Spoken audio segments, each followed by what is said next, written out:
Hong Kong is under more pressure from China. China will execute an Australian citizen. And why TikTok users are praising China. That and more on this week's China News Headlines.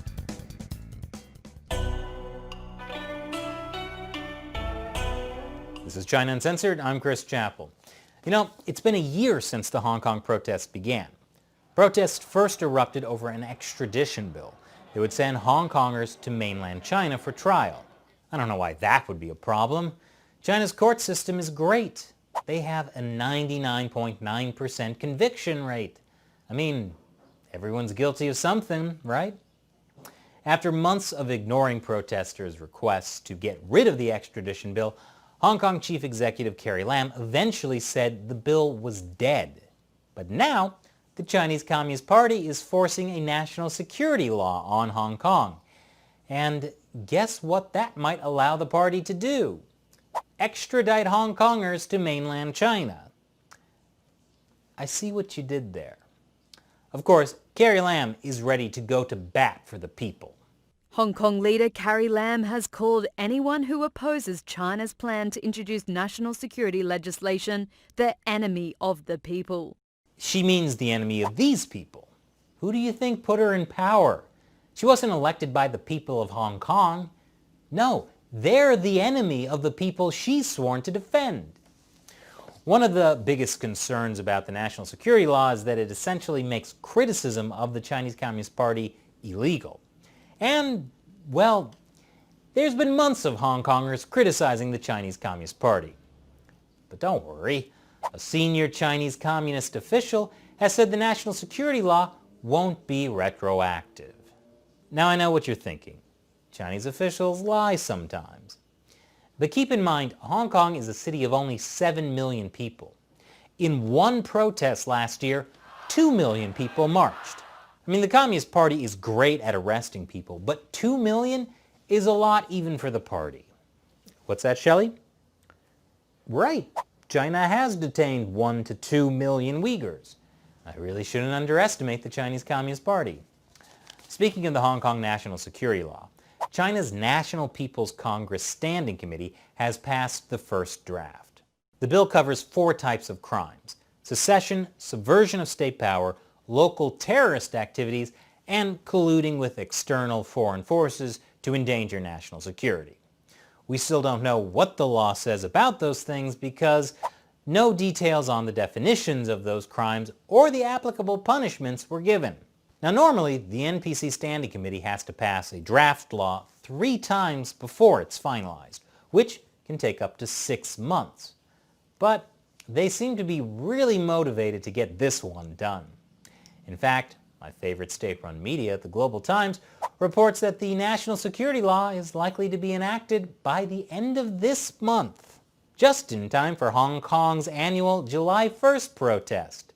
Last year, hundreds of thousands marched, and a group of protesters broke into the Legislative Council. Yeah, the national security law is not going to be good for Hong Kong protesters, which is why the president of Taiwan, Tsai Ing-wen, has pledged humanitarian relief for Hong Kongers.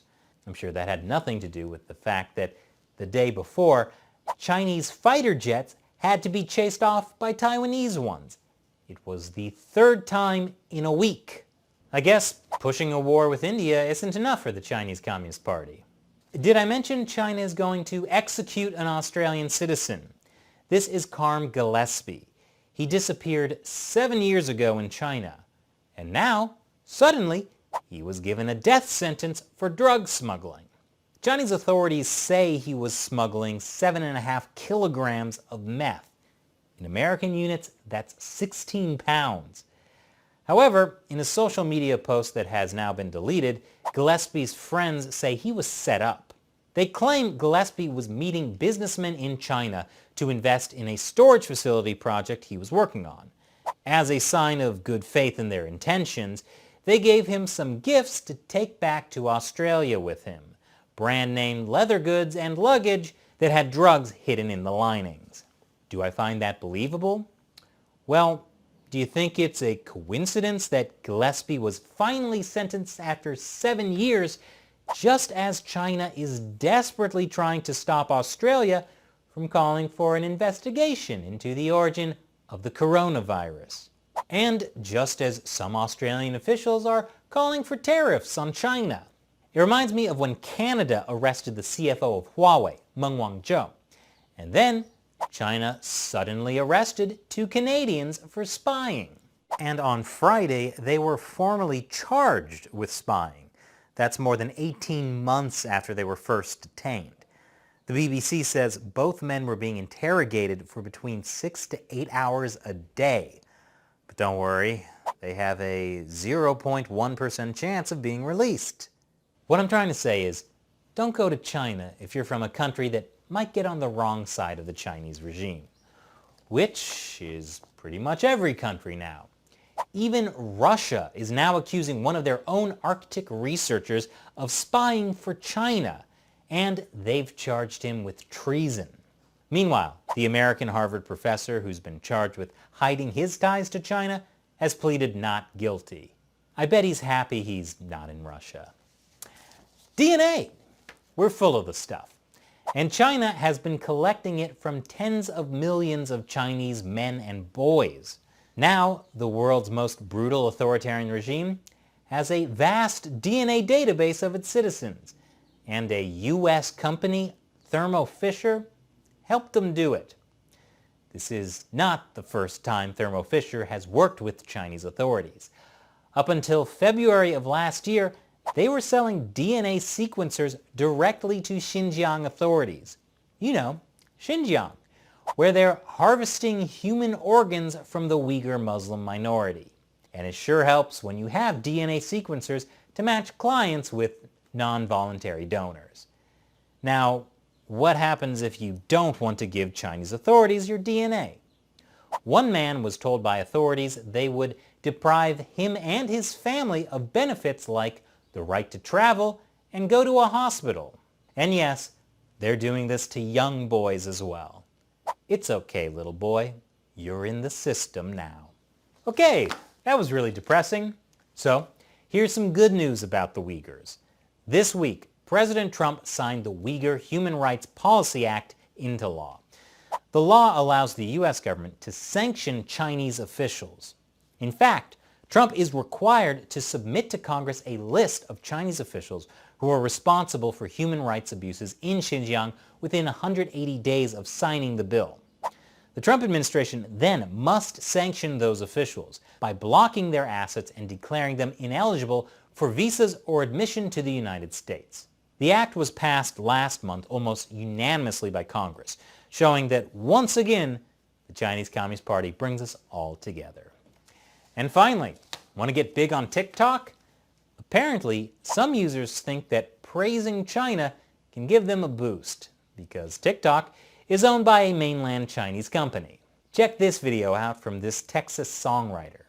So I just found out that the Chinese government's in charge of the algorithm and who gets to get famous. I ain't on no fake or none, but I'm the biggest fan of China. Even this USA hat, shit was made in China. You see that guy? That's my president. In a few weeks, his subscriber count went from 2,000 to over 90,000. It's not just one guy. Praising China in TikTok videos has become a trend, although most of the videos are more tongue-in-cheek or satirical than genuine. One user made a pro-China video after she suspected her account was shadow banned. For reasons unbeknownst to me, I've been shadow banned, which is very upsetting. But on a completely unrelated note, I just wanted to let y'all know how much I love China. She told the Wall Street Journal that after that video, her account was no longer shadow banned. In fact, several users contacted by the Wall Street Journal say they are making videos praising China because they think the videos can help them build audiences on the app. But it's unclear whether TikTok is actually promoting these videos. ByteDance dismissed the theory that its app rewards pro-China content. A company spokesperson called the idea ridiculous. I don't know if we should take their word for it, though. Last year, the U.S. launched a national security review of the app, following concerns by U.S. senators it censored content at Beijing's behest. So if you use TikTok, you might be seeing a lot more of this, and not much of this. Now it's time when I answer